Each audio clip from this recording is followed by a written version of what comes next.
This episode discusses domestic violence and sexual abuse. Please take care while listening and feel free to pause or skip this episode if you need to. Welcome back to Real Funny, Real Cute, the podcast where we break down what is serious through humor and chisme.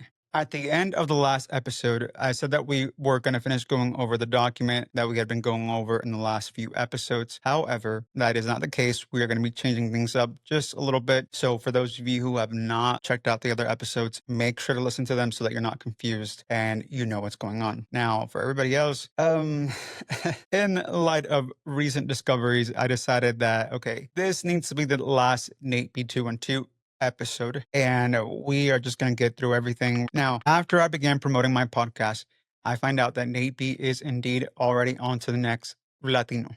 And that was not a surprise to me. However, when Chismoso brought this up to my attention, and while I was like, no, well, it wouldn't hurt to take a look.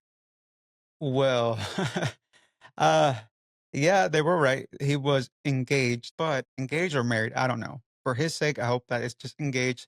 But I see the apartment complex of where the next Latino lives. And yeah, oh boy, I was sick to my stomach. Not because I saw these apartment complexes and I did all this FBI research and I was like, oh my God, now I know where they live. No, as soon as I saw that picture, I was like, holy shit. Because at the end of last year, I moved from downtown Greenville because I didn't really feel safe. And we're going to get into that. But I moved to Greer.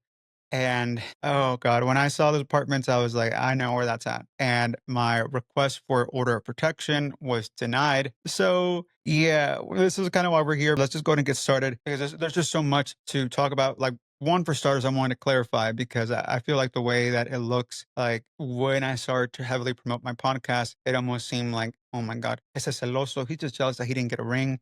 Oh no. Yo, I have been working on this podcast for a long time. There's been just so many problems just trying to record. It's been a long time coming. And if there's any of you with autism or with ADHD, then y'all know that sometimes with some of these conditions that you have this pattern recognition. And for me, it has come in handy a handful of times. It has honestly saved my life a couple of times. I have been saying since I first started recording, coincidences, coincidences, coincidences. I'm tired of hearing coincidences. And now when I saw this, I tried telling myself, Roman, it really could just be a coincidence. I was trying to tell myself it was fine. It was all good. But honestly, y'all, when I was just in Atlanta like a weekend ago, as soon as we were there, all I could do was sleep. Even when I took my Adderall, all I could do was sleep. And as soon as we got back to Greenville, as soon as I was back here in Greer, I haven't been able to sleep. I had to take some sleeping pill or something because as much as I try to tell myself it's okay, my body is telling me otherwise. And I'm going to try and do the smart thing and listen to what my body is trying to say because this pattern recognition. So let's go ahead and get started because pretty much this is going to be kind of like a fast rounds of what do you guys think? Coincidence? Because some of these, yeah, by themselves, it's kind of like, well, it's a bit of a stretch, but once you see one after the other, after the other, after the other, I feel like I'm going to go crazy. I'm just going to start laughing, waiting for somebody to tell me it's a coincidence. Hopefully by the end of the episode, when we're done, y'all are going to be able to see why this has been a little bit scary to me. So let's go ahead and get started.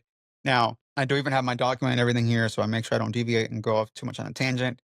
First one, December 2024, I tell Nate to leave me alone, that I am moving to be away from him. Nate and I had talked several times about moving to Atlanta. And so I assume, well, Nate is probably going to be under the impression that that is where I'm going to move. So I didn't tell him where I'm moving to. I said, I'm moving away from here to be away from you. I didn't say where. I let him think Atlanta, but really I applied for jobs in Charlotte. And now by early April of 2025, Nate was already dating. So we had been talking to this guy from Atlanta for probably a few weeks, I'm assuming. But by now they were already dating. So I was like, oh, well, I mean, I didn't get the job in Charlotte. So, and that's a whole nother topic because it does have to do with what Nate B said at the detention center getting me fired.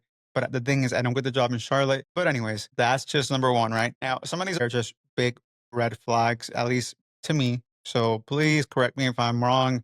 Maybe I have just completely lost it at this point. But November 2024, a month before I tell him that I'm moving to get away from him, he messages my family in a group chat, which I was a part of. And then he also messages them individually. And so total, it was a family group chat, which most of us were already a part of. And then individually to my mom, my three sisters, my friend, and my sister's boyfriend. And it's just kind of profanity, accusing me of logging into his accounts and saying that I was spreading lies about him at the detention center. And that's why I got fired.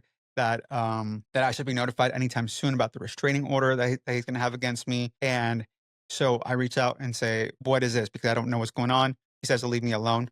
So I do. A month later, and this is why I told him I'm moving away from him, because he reaches out to me to just say that I'm crazy, messed up in the fucking head over a voice memo. That it turns out the only thing that was wrong with that voice memo was that I was singing to Tate McRae X's and he didn't really recognize his voice. So some kind of derealization, I don't even know what's going on. All I know is that, I mean, if you don't recognize, if you sound disconnected from your voice, I mean, anyways, like I said, let's continue. And I apologize if I'm going too fast, but I no more Nate B2 in 2 episodes. I am ready to move on with my life. Now, January 2025, I find out that he had been lying about having cancer, terminal 2, and that he had led me to believe I had HPV. Because after I said I'm moving away and all of that, like the only time that you'll speak to me is in court regarding the money that you owe me, he says something along the lines of like, I've always agreed to pay you or whatever. Like, you're just doing this to be dramatic. Gaslight manipulator, even though he said, I don't owe you any money. So yeah, I told him like pretty much fuck off, leave me alone.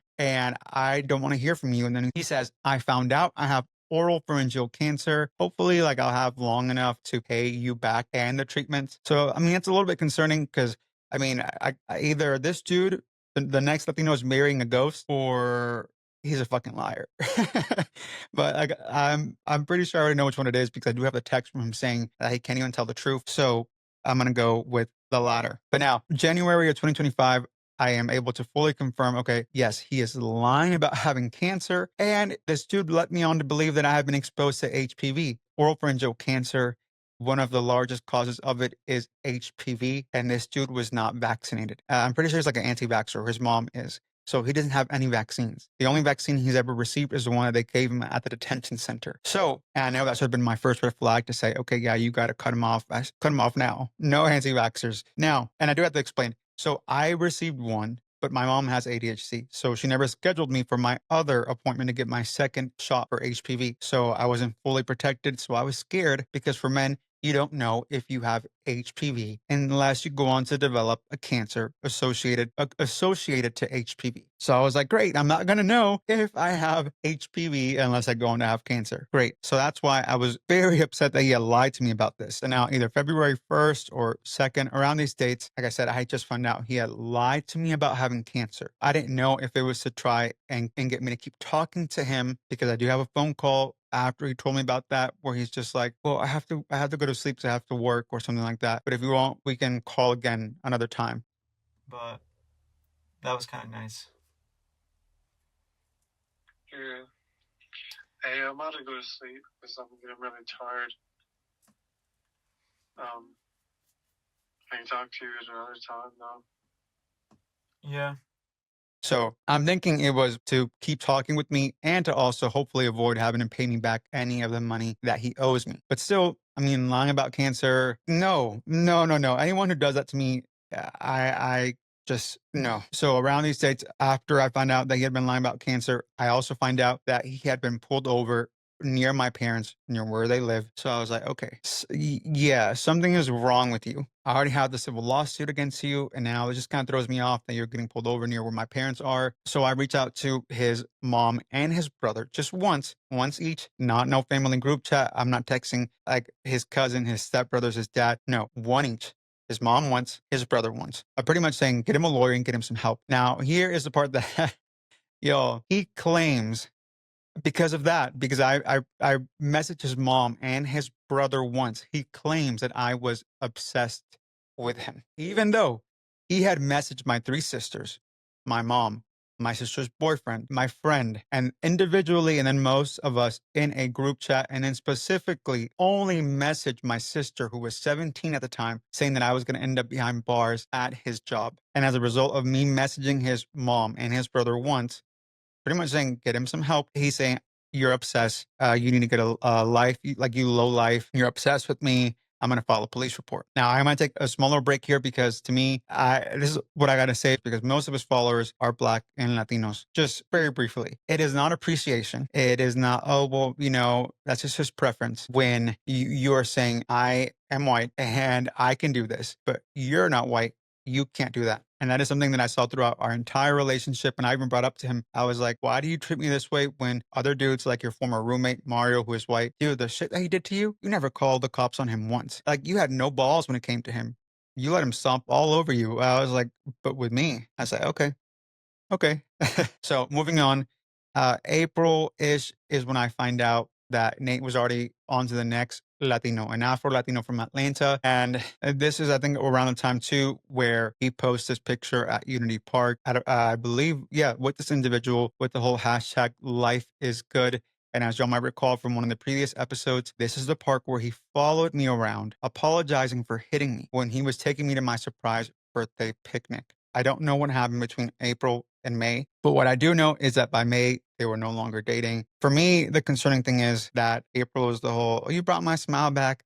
No, you brought my smile back. I'm sorry. But yes, so by May, yeah, no, because when Nate starts spamming, I'm like, oh no. I was like, did they break up already? Because for me, honestly, I was kind of happy about this. I was like, yeah, maybe they're here at Unity one time, but this dude lives in Atlanta. He has his life in Atlanta, and knowing Nate, how obsessive he is, where he will like try and buy you dinner when he is late on rent and is at risk of an eviction, and then actually goes on to get evicted, but they were still trying to offer to pay your dinner and your movies and stuff. So I know how he is when he gets obsessed. So I was like, well, hopefully he'll be spending a lot of time in Atlanta. I don't have to worry about him bothering me. And no, so in May when he starts spamming me with his Uber driver location, I kind of figured something happened. I go to his social media to see if they had broken up, because if they did, that meant that I was back on his radar. And yeah, the messages of the you brought my smile back. Oh no, you brought my smile back, Clever boy. this is not to be like shady towards the guy after me, because I mean, y'all, if out of all the guys he's dated, I have been the biggest fool. Ooh, I mean, the amount. Ooh, I don't want to think about how the amount of money, the amount of times that I fell for his lies. It's sad. It's pathetic. So if anyone takes like the crown of being a fool, it's me. So I'm not trying to be shady towards him. It irks me seeing somebody else also like, oh, lover boy, when in reality, I'm like, this boy doesn't have an ounce of love in his body. So I'm not trying to be shady towards him. We all have crowns. I'm just kidding. But yeah, okay. So I noticed those interactions were gone. And so I was like, oh shit. Oh. And now is when we get back into the Uber spamming that I was talking about, because I had been thinking about that lover boy thing in my mind because, oh, y'all, May, I wrote a poem called Under the Lemon Tree and shared it on Instagram when I hadn't posted on Instagram in over a year, at least a year. But I shared this poem and it was pretty much about the absurdity of Nate being called a lover boy, because September of 2024, when our baby kitten was run over and he was killed, and we recovered his body, the way that Nate acted, and this is I think it's still on my Instagram. In there, I wrote about how you literally put him up to his mother's teat.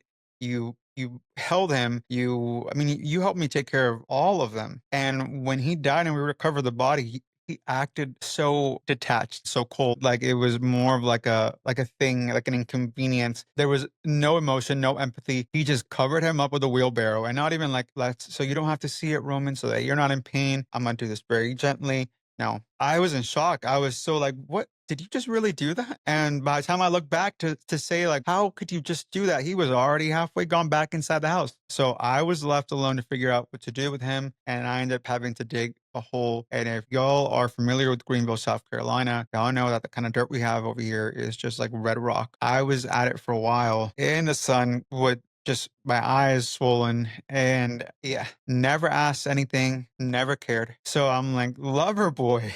And that's what I wrote about and I posted on Instagram. I posted that on May 22nd. And that same day, on May 22nd, I began receiving notifications from Uber because he was using the Uber driver app and he was going online and offline, online and offline. And so what it does is that when you have a contact set up, it will send them like your location, like this, in this case, said Nate started sharing his location. And then Nate stopped. Nate started, stopped. And it does notify you when you go online. If you have it to automatically do that, it'll say location started sharing with blank. So I know it's not a coincidence. And not just because of that, but because he had done this already before.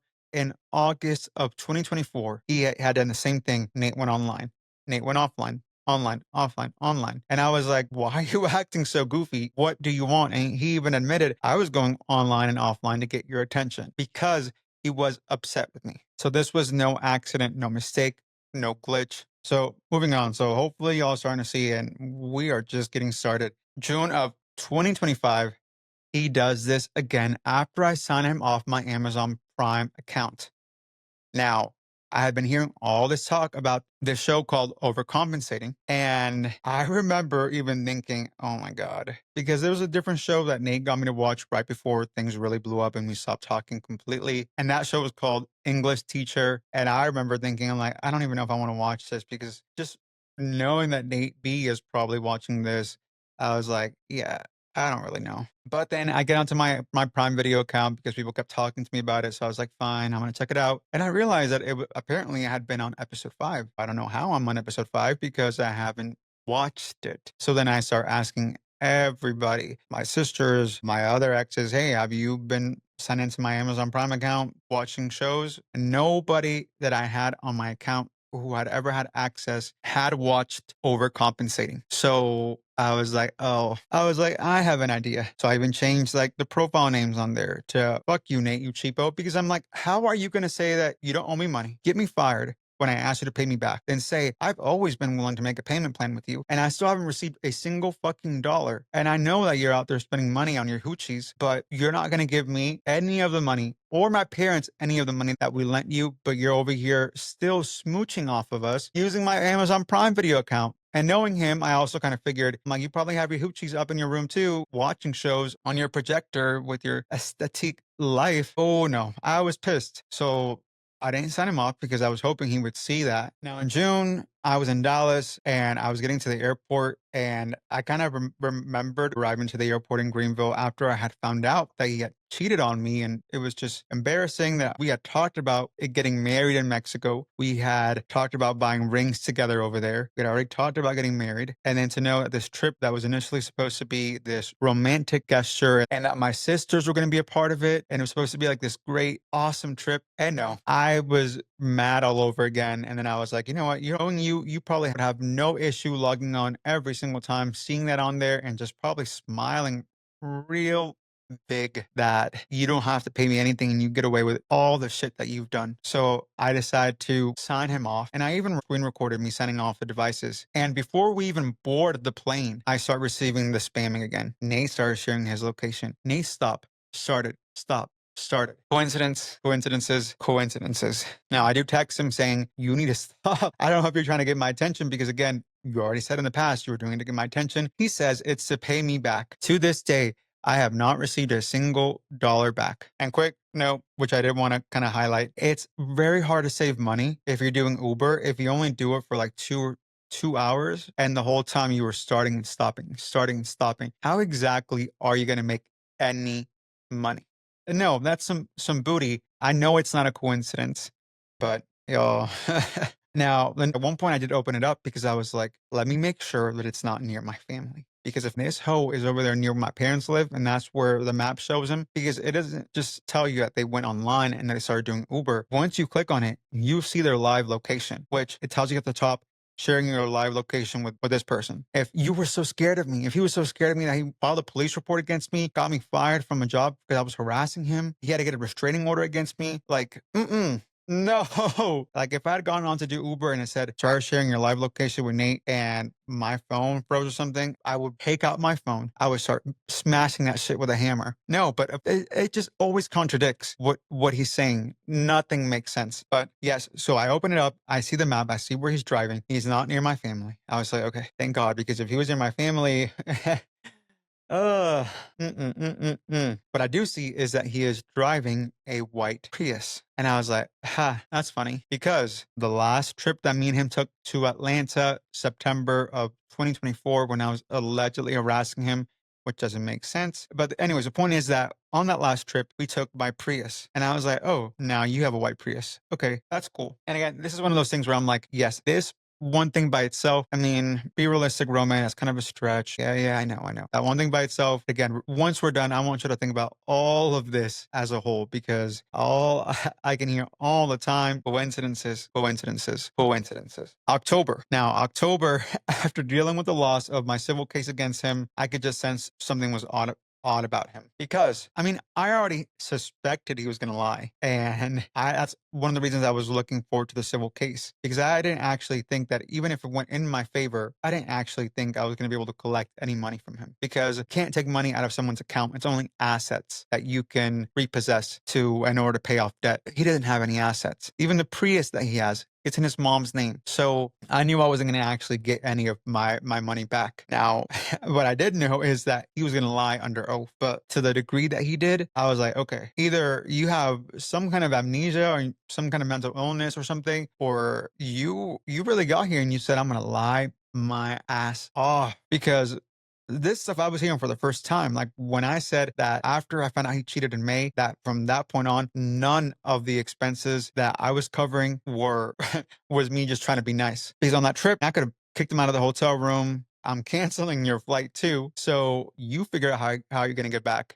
I even said, okay, you know what? I don't think it's fair what you did to me, but I'm going to take out some cash so that you can eat, so that I'm not going to kick you out of the room. I'm going to give you money for food and all that. Now you are going to pay me back. So when I told the judge this to establish that after a certain point in time, any money sent to him, I was expecting money back, he made it seem like, I mean, we were kind of broken up all the time. I was like, oh, so now you didn't cheat? That was new news to me. I was like, dude, and that wasn't even the worst part. He made it seem like I had quit my job to follow him, the job I had at the beginning of 2024, to follow him to the detention center. I put my notice at that job April. He didn't apply to the end of July. He didn't actually start the process till August 1st. So I'm like, And also, I'm the one. I had been trying to apply to that job a year prior to that, before I even met Nate. I dropped out of human services to do that specifically. Once we get to the detention center, we're going to talk more about that specifically. But what y'all need to know is that he started changing the story up so much. I was like,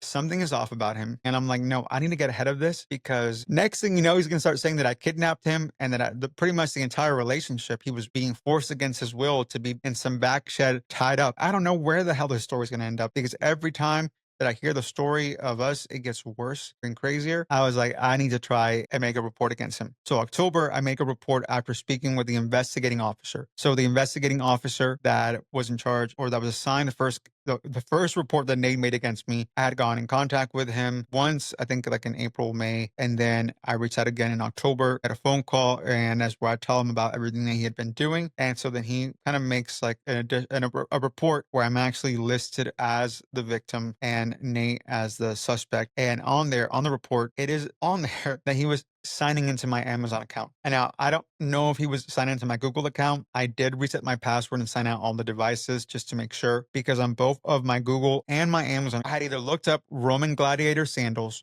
or on Amazon, that's where I bought the Roman gladiator sandals. And what do y'all think that Nate B went dressed up as? Again, coincidences. And I mean, I've been telling myself the same thing, and I was like, no, Roman, it's just coincidences. Don't let it get to you. But then that's what leads us into 2026, the end of 2025, because I'm celebrating New Year's. And at this point, I'm like, yeah, you know what? Nate B didn't pay me back anything, but I'm going to write a book. I'm going to write a poetry book. I mean, this dude has given me enough content and enough trauma that I was like, I'm going to write a book, and one way or another, I'm going to make my money back. And I hadn't heard from him. No, since the court case, I was like, you know what? Maybe this is finally it. I'm free, and I'm gonna try and move to Atlanta, and then I'm gonna be free. I don't have to worry about running into him anywhere. I mean, I let my hair down. I was relaxed. I posted a picture for the first time where I actually tag a friend. Then that friend goes on to receive a friend request from Nathaniel B. And so this is when I try and get a protective order from family court a few days later, I think like January 6th or 7th, because at first I was like, coincidences, Roman, coincidences, remember? And then I was like, okay, no, because it doesn't make any sense. He knows this person. I have a picture of them together. And then the things at the court, he did act like he didn't know who this was. So I was like, okay, maybe he doesn't know who he added because her handle is her like full legal name, not her nickname. So I was like, maybe he really didn't know. But that makes it even more concerning because why are you adding somebody that you have no mutual friends with, that you don't know, and that I just recently posted a story with? And if you're lying and you do know who it is, why would you add someone you had no communication with since before we even broke up? Like, you let all this time pass by and you're just now trying to reconnect when y'all were never really that close. And a few days after I post and tag her on my story. And this is when I start connecting the dots because I was like, oh my God. Initially, I thought he started spamming me on Uber because that was the same day that our court case had been assigned and there was an update on the public index. And when he was pulled over, it was on the same day that also it was public knowledge and it showed up on the public index. And I had showed Nate how to use the public index. So I was like, oh, these dates coincide with the public index. But then I'm starting to realize it's my fucking social media. And so moving on, our court case was like January 16th, 17th. So I'm like, okay, I'm hoping, like, I know Nate B moves fast because he was already talking about getting married. We both kind of were. I'm not going to just make it seem like he was the only crazy one. I was Delulu as well. But I mean, we hadn't been dating for that long when we had already talked about marriage. I would like to think that it had taken him at least a few months to decide that he wanted to propose to this dude because it doesn't make any sense to me. What do you mean January? After all of our history, you're still looking at my social media and then you're going to propose to this dude. And I guess this is kind of more directed towards his fiance now or husband. All I got to say is, listen, boo. Me and AP looked at rings. I had said I was going to propose, but that we would go and get the rings together. And we had talked about getting married in Mexico. And one of the main things that kind of really made me say, yeah, no, or at least not now, is because I found out that he had still been talking to his ex, Derek, and he had been deleting the messages. And I was kind of like, okay, I can't propose. I can't be engaged to somebody who is doing that shit. So hopefully, te digo, like, ponte las pilas. I'm telling you this as a Latino who has been in your shoes and who fell for all of his lies and tricks. Ponte las pilas. Because he's the one that told me that if we ever broke up, we couldn't stay friends or anything like that. I was the one that was not allowed to have my exes as friends on social media, much less like be texting them. Te digo, amor, de que te quiere. He's good at pretending until he decides that he doesn't want to try anymore. And then he will, well, hopefully he doesn't have to find out. After a year of living with me and my family, we had started remodeling the back shed. We have joint cards together. We had joint accounts. To me, he's already pretty much part of my family. If you want to go down the route of thinking que soy un celoso o algo así, I don't want to just make it clear to him, but to everybody, I'm telling y'all, it's okay. It's okay. I'm okay. You can have him. Por favor. But if you're gonna keep him, if you're gonna honestly betray Latinos, but I mean, yeah, I mean that's kind of honestly look at what it is. If you're gonna have this racist attitude back instead, that's fine. But keep him on a short leash. Please, because as you can tell by the restraining order that I tried to get against him in January, I don't want him anywhere near me. I don't want him as un cochino, una porquería. I don't want him. Okay. Now, hopefully that makes it clear to everybody because when I say that, my stomach just felt so sick when I saw him at these apartments because, oh, yes, because these apartments, y'all, like I said, I recognized them. I knew where they were because I had lived there. I had lived there before with my first ex. And not just that too, but Nate B and I had talked about moving to these apartments. So that's what I'm saying, boo. I was almost in the exact same shoes as you, living in these apartments, engaged in 8B212, driving in the Prius. I didn't want that life. I didn't want it. And this is the reason we didn't move into the apartments though, is because I told Nate, yeah, these are one of the only complexes where we can have 3 pets because they have a 3-pet limit. But I told Nate B, as much as I like these apartments, I can't because there's too much trauma there. I'm like, I almost died in these apartments. I don't want to have to try and stay mentally strong every single day, being reminded of that. And I even showed Nate B. I showed him the picture I took of my computer screen when I was looking up information about strangulation. And I showed him the video I had taken of me holding a knife because I was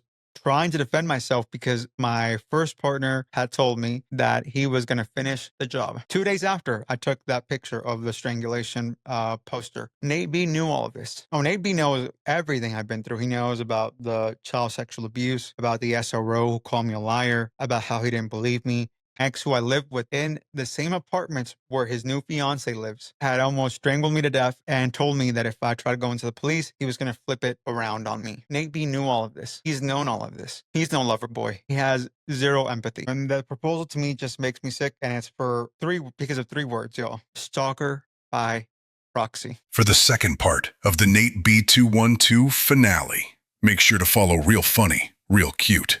Part 2 comes out April Wednesday, 22nd.